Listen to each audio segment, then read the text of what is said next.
এক মহামানব, এক অতন্দ্র প্রহরী, এক অবিনাশী আত্মার নাম স্বামী বিবেকানন্দ, যিনি সারা জীবন ব্যয় করেছিলেন মানবতার সেবা আর জাগরণের তরে। কিন্তু জানেন কি, এই মানুষটি সহ্য করেছেন নিঃশব্দ, নীরব এক শারীরিক যন্ত্রণা বছরের পর বছর। শিকাগোর গৌরবময় সাফল্যের পর তিনি থেমে থাকেননি এক মুহূর্ত।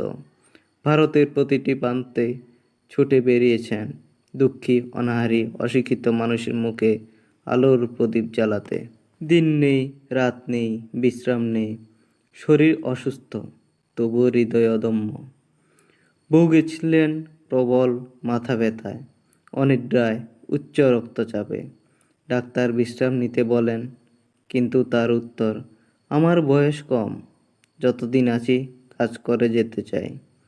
তিনি নিজে একদিন বলেছিলেন, আমি 40 বছরের আগেই চলে যাব। ঈশ্বর যা কাজ দিয়েছেন আমি তা শেষ করে ফেলেছি। কি বিস্ময়! ঠিক 39 বছর বয়সে 1902 সালে 4 জুলাই বেলুড় মঠে এক গভীর ধ্যান শেষে তিনি চিরতরে চোখ বন্ধ করেন। নীরবে, নিভৃতে এক আলোকপুঞ্জ পৃথিবী থেকে বিদায় নেয়। এই ছিল তার জীবনের শেষ অধ্যায়, এক মহাজীবনের ত্যাগের পূর্ণতা।